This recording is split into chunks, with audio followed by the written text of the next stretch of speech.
I wrote that essay in 2012 thinking I was going to rise out of those ashes like a motherfucking phoenix. Not necessarily. Not necessarily. You're still here. I'm still alive. When it's night and you're nowhere, you're listening to Why Are We Here? No. Why are we here? Why are we here? Why are we here? A podcast about being lost and trying to get found. Or rather, creating art, raising kids, and not losing hope in the middle of nowhere. I'm Dawn Goodwin. And I'm Chris Reno. And this is our first episode. Okay, so here we are. We're in a soundproof room, just you and I. Why is this essay back in your life? That's interesting, yeah. This encapsulates why I'm here in Georgia. I guess I feel like I shipwrecked here. And I don't know why I feel the need to let everybody know that I shipwrecked here. I don't know why that has to be part of my narrative. Where is here? I always call it the Alabama border. I don't know why. It's like a region more than a town. Because the Alabama border lets people know. It's a qualifier? Yeah. This is my backdrop. Why is Alabama worse than Georgia? I feel like when I go to Alabama, it's like holding your breath and diving in.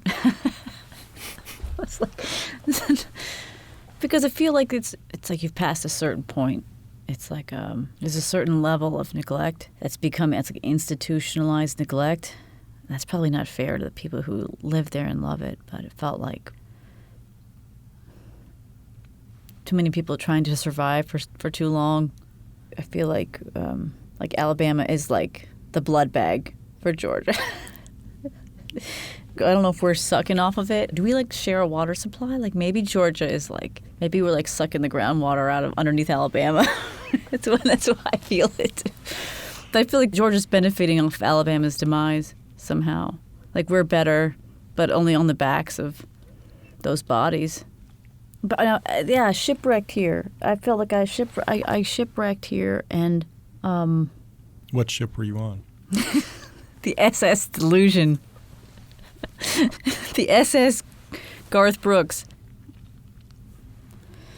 I don't know why I continuously blame country music, but it was at the time in my early 20s, in the late 90s, country song was at its had reached an apex of commercial explosion of country fried dreams, like Trisha Yearwood and Vince Gill. God, I had a big girl boner for the South. Money doesn't matter because all you need is love. You got to, cooking in the kitchen and you got the corn and the rows out. Oh, Tim McGraw's still peddling that bullshit, but pointing your rocking chairs toward the west and all that stuff. That's stuff I talk about in Crash, Bang, Burn, my second book. But you asked me why this story came up, right? Yeah. Does it have a title? Yeah, I don't like the title though. It's called Buying Some Light, but it's pseudo deep. That's the 2012 title. Mm-hmm. What would the 2017 title be? There's no hope. Oh, okay. It was interesting to go back to this because I really get irritated with I always had this feeling like, I don't know if I'm irritated with who I really am or with my place in this world, in this void. This state of affliction, poverty, single parenthood, this sort of being out, an outlier, physically, just an outlier of America, banished to American Siberia. All right. So what should I do? Just read? Yeah.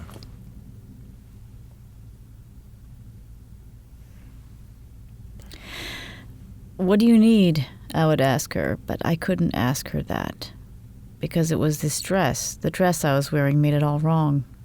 It wasn't the uniform of a fellow warrior. It was the beacon of naivete, of free time and hobbies, of a non-addicted white girl who changed her oil at Jiffy Lube and vacuumed the interior too, as if it would stave off our collective and inevitable doom.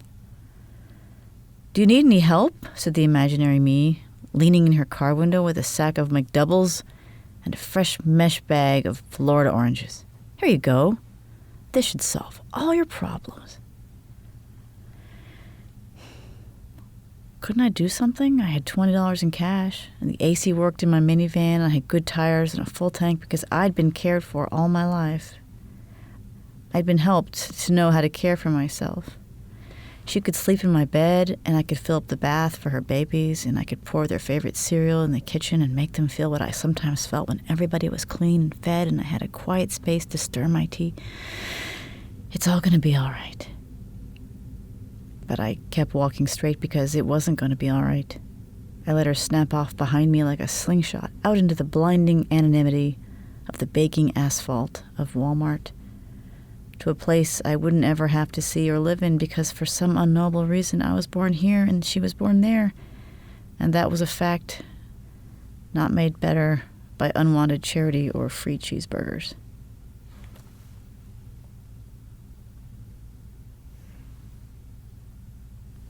Good. Yeah, I think that sums it up. Just like nothing really makes sense. No, life isn't fair. What's not in this essay from the real experience? Can you remember the real experience, or has it all been transfigured? No, I remember the real experience. I remember that taking that woman to Best Western, and I remember also being very fearful and wanting to go home. Just wanted to go home. I was afraid something was going to happen to me. I just stepped into her life, and something was off, and it was going to take me down. Like, by interceding and helping, I was somehow going to be killed and have my body show up. I guess that's my constant fear, is my body showing up in a barrel at the bottom of Lake Carroll. That rhymes. Today they pulled a steel drum out of the base of out of the sludgy bottoms of Lake Carroll. Inside we found the remains of a local author and single mom. Well, that's a push-pull. Yeah, wanting to help and then wanting to hide.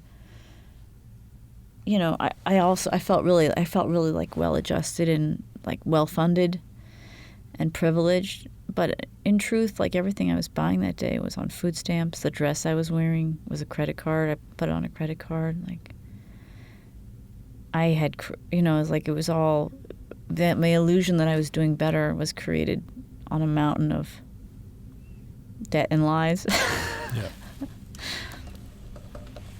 So, in a way, maybe she was doing better than me. I often feel fortunate that a man isn't trying to kill me. I wonder how long I'll get to... That's the sound of my eyebrows raising along. I know, but how many of these women fear for their lives or are regularly abused? A lot of them. I mean, granted, it's not Tanzania where the villagers are accusing local ladies of witchcraft, breaking into their huts with machetes to stop the bad luck. But we're not that far from that.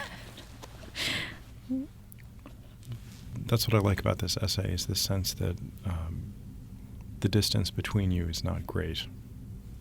That's funny. You know, I always think to myself, and I picture myself like future successful Dawn, like, what is she doing? Like, I always picture her like helping the women of Carroll County, but giving to them the way I've been helped.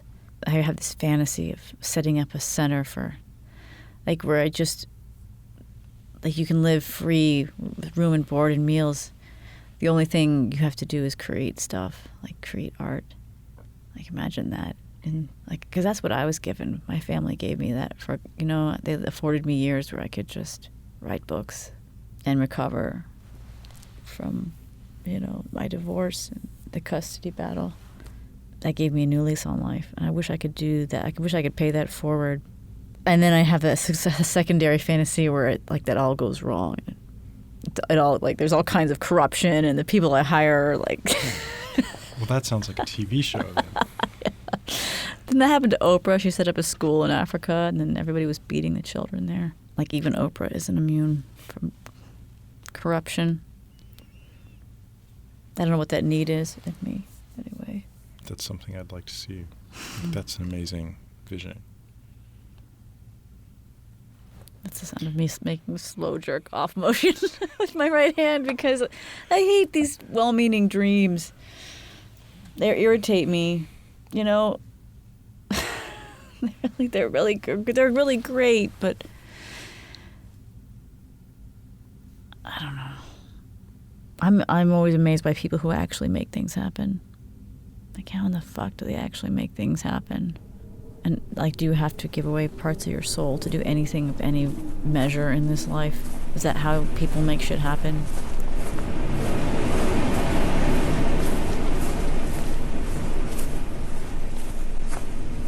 We should talk about being what's it like to be an artist out here in Carroll County? Like, what does it mean? I don't know how to speak about it. I don't know what other artists, writers, actors out here, you know, I don't know if we all have the same experience. I see, you know, varying levels of success, you know, and I see a lot of small town creative people who've done well in a small town way. I see other people trying to break into the business in a bigger way. I see a lot of actors trying to land small roles or any roles they can get. I see writers trying to pitch their books, their essays, win contests, you know, trying to get awards or accolades or eyeballs. I don't Somebody know. To listen. Yeah, it can be very. I don't know if that's just me. Like things, I'll always take the depressing perspective. I get so easily depressed, right? And there's so much self-promotion and so much trying with so little success. Define success. Well, right, that's the thing, right? Success is different. Success is different is a different definition for everybody. And everybody has a different instrument to play, right? So that's why there is no one brass ring, and you have to find your own song and your own crowd, and you can't compare your journey. Why are those things so hard to remember moment to moment? And why does self-promotion make me so, like, I never feel life is more meaningless than when I hear another artist self-promoting. And yet I've done the same, and what else options are there? It just seems so futile. It just seems so futile. It makes me angry, especially when I get advice to self-promote more. And I don't hear anybody, other artists talking about the futility of it all and the pain because I wonder too, what's their definition of success? What's your definition of success, Chris? Mine? Do you want it to be after you've died? No, it doesn't have to be after I'm dead. But at some point, you know, someone notices and says, you know, I see what you're doing there, and it moves me. And that's funny. I heard you say that to a student just an hour ago. What did I say? You said to him, "Oh, I see what you're doing there." You were looking at something he was working on. That's a nice thing to hear. I guess that's what we all want to hear. Is I see what you're doing there. Possible alternate title for podcast is "I see what you're doing there." It can also be like a scolding parent. I see what you're doing there. Put it down. Put it down. Down. Drop it. I think maybe I come to this place maybe every 6 months, 3 to 6 months, depending. It's like I wake up in a cold sweat and think, you know, I feel like I'm adrift in the Pacific, and my engine has died. Not only that, I'm in like the floating island of plastic trash. Not only have you crash landed, but you crash landed into the pile of trash, into the vortex of trash. Oh, and I wonder if anyone else out there, other creative people who are trying to make art, I'm sure they do. Or maybe we're all by nature depressive people. if you wake up in the night feeling like your life is totally off track. And what are you doing to make it better, Dawn? What are you doing? To make what better, and for whom? To cultivate that sense of fulfillment. You know, that's a frustrating thing, is that everything I read says, you know, that sense of fulfillment doesn't come from your accomplishments doesn't come from externals, right? It doesn't come from validation. It doesn't come from awards or relationships or anything. It comes from, like, accepting the moment just as it is. And their fulfillment is in the moment. And yet that feels like a kind of death. Like, to accept the moment as it is to accept that nothing that I want in life has or am I being ungrateful? Or have I set the bar too high for myself? That's the question I'm always asking myself. Like, if I were to be happy with life as it is right now, which is out here in the trash flotilla, is that dropping the ball? Is that, have I given up? Or is that the pathway? It's always that moment when you give up, right? That you enter a new space. But giving up is such a bad feeling. There's a kind of surrender to it that doesn't feel good. Because you want to try and control. You want to direct the ship. Is surrender giving up, though? Well, you ask the wise Dawn, and she'll say no. Or you ask a religious person, and they say no. You hand it over to Jesus and let him take the wheel. I mean, I think there's validity to that. I wouldn't trust it to Jesus. but the act of that's the thing. It's such a crazy balance between surrender and action. Like, surrender with no action, you know, you have to have both in a dance. You surrender, and then you push the ball forward. And you surrender, and you push the ball forward. But all surrender or all pushing, neither, you know. So I guess that's what I'm asking. What's the ball I'm made to push forward right now? I don't know. And, like, what am I here to do? I find myself asking that in, like, the class I was teaching and the latest thing I read at the variety show. I have this, it's reached an intensity lately. Like, what am I here to do? Like, why? And if I just enjoy my life, I'll just disappear into the wallpaper with everyone else who's enjoying their life. Or is anybody enjoying their life? So an element of sacrifice is required. How do you mean? It's spoken as if it's an either or. So to be successful, to find your meaning, to find your purpose, is the opposite of being happy. Yeah, because to wonder what it is to not be engaged with it. Can you be happy and still be searching? The only way I could do that is if I had faith or an inner knowing that I would find it. But there's, like, this sort of deep pessimism that says, you know, look where you are. It's night and you're nowhere. I get so mad at the whole paradigm of being me. It's really fucking exhausting. If I don't push my art out there, it feels like I'm being grilled on a piece of steak and getting my flank grilled on one side, you know? So I hop up and I push the ball forward, you know? But at the same time, I'm always so there's a really shy part of me that likes to be, I need to be invited. Like, I don't just want to peddle my shit. I want to know that it's safe to talk about it because there's a demand or a desire to hear it, but that's not realistic. I have to just say it and speak about it because I need to.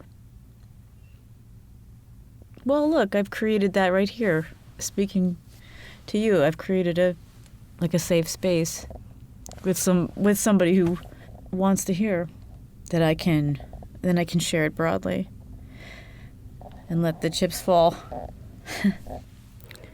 What chips are there to fall? After I share something, after I've created something and I have share it. It's always that feeling of, oh shit, they're looking at me. They're listening to me. Oh, Dawn, you fucking idiot. So it's a push-pull. Yeah, it's a compulsion to push, and then I have to retreat and hide, and then I've got to push forward. Because the retreating and hiding is misery. I'm much happier when I'm putting work out there in the world.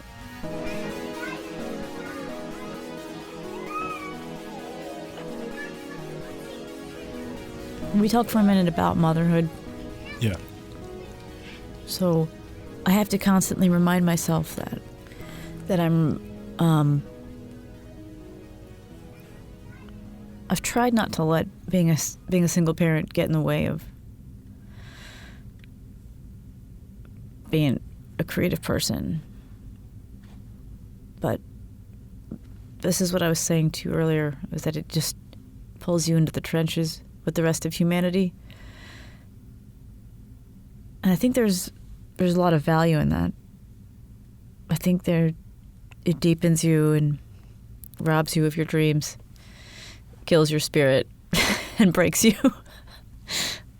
But so I think that's where I'm at.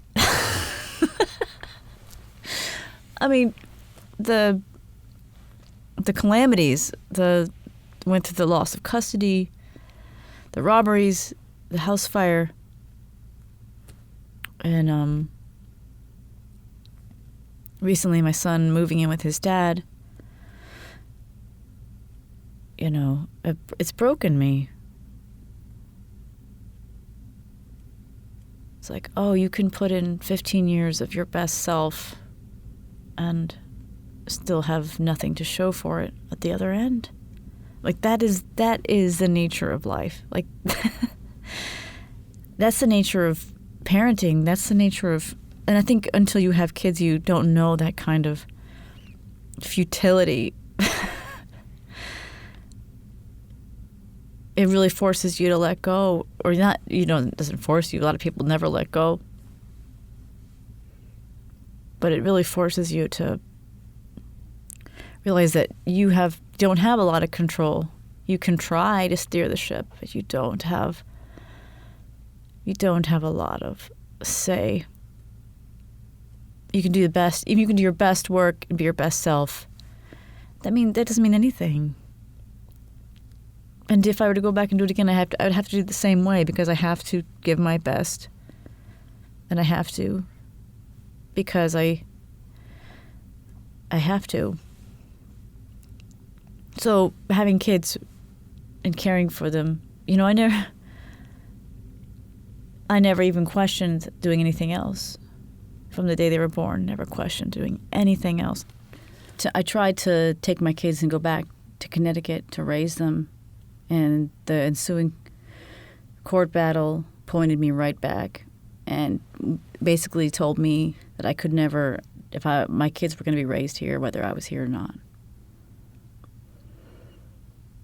So I never even questioned the alternative. I never even questioned, would I leave and go pursue a career, go chase my dreams? Because my first and foremost dream was to raise children and raise my children, be a role model for them. But I think that's the crisis I have now, is like, in raising them, I had to give up so much of myself that am I even a role model anymore?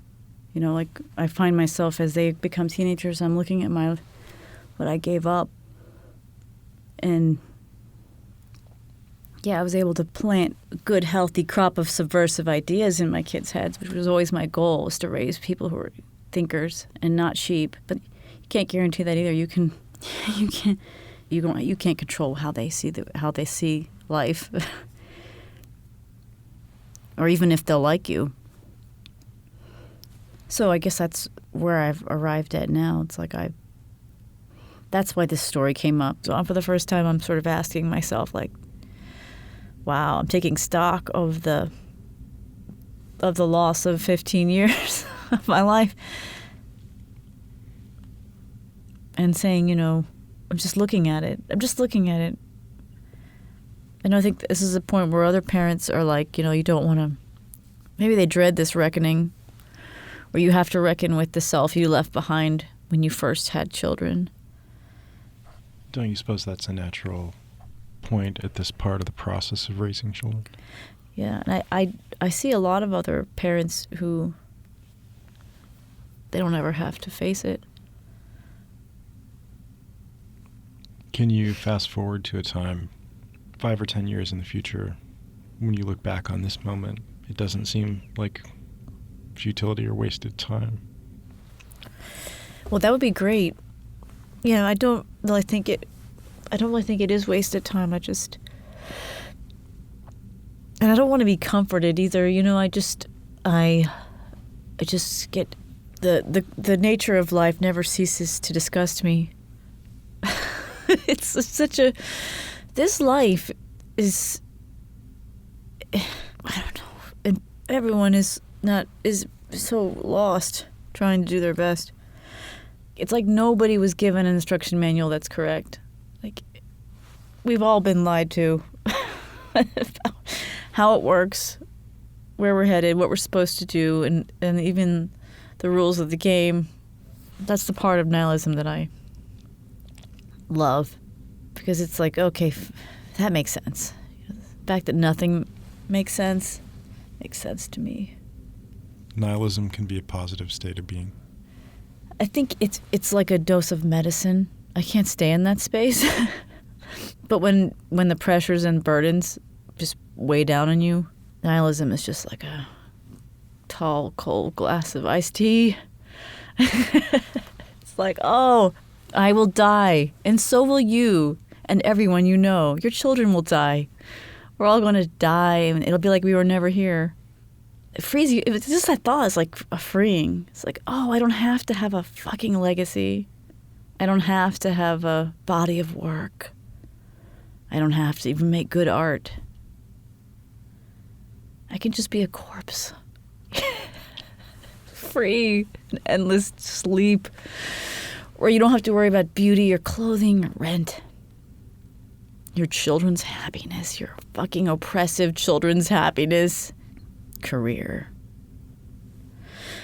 Yeah, so I think it's like a shot of B12 in your ass. That's what nihilism is. It like rights the ship right away for me. But I don't think I could stay there, because I think that if you stay there, you just end up just shooting heroin. Living outside of McDonald's. I don't know. What a nihilist, what a professional full-time nihilist do. I wonder if anyone else out there sees the futility of it and makes them giggle. Clearly. I don't see a lot of that in my local artist community. We're all trying really hard. I guess that's what I want to talk about, is the futility of it all. I think that's at the heart of all of this. Is that, I wrote that essay in 2012 thinking I was going to rise out of those ashes like a motherfucking phoenix. Not necessarily. Not necessarily. You're still here. I'm still alive. Yeah. I mean, that's what self-fulfillment is, right? Is enjoying this moment. There it is, right? It takes me it's like a fucking Rubik's Cube. I have to twist it like 45 different ways to arrive back at that thought, which is, it's already, I already lost it again. Wait, what was it? Shit, it's gone. Okay, yeah. It's where you accept that this imperfect, flawed, fucked up moment is perfect. Because we don't really understand what perfection is as humans. We've been trained to think it's like, what is perfection? Everyone's definition is different, and each one is equally flawed. But this moment, just as it is perfect, and you're right where you're supposed to be, right at this moment. That's what I don't hear enough of. Maybe that's why I'm doing this, so that I can have my own voice repeating it back to me. You're right where you're supposed to be. Maybe I should do some self-affirmation tapes. I could be like, deep thoughts with Braille. Oh my God, that's what I should do. I should deep thoughts with Cross and Braille. It could be a segment. They wouldn't have deep thoughts though. It wouldn't work. That's the whole idea, is they're not deep thoughts. I need some help with that one. I just wish I knew what the next step was. I don't want to even put that question out there, because then I'm sure people will be like, this is what you should do. The next step is episode 2. Yeah.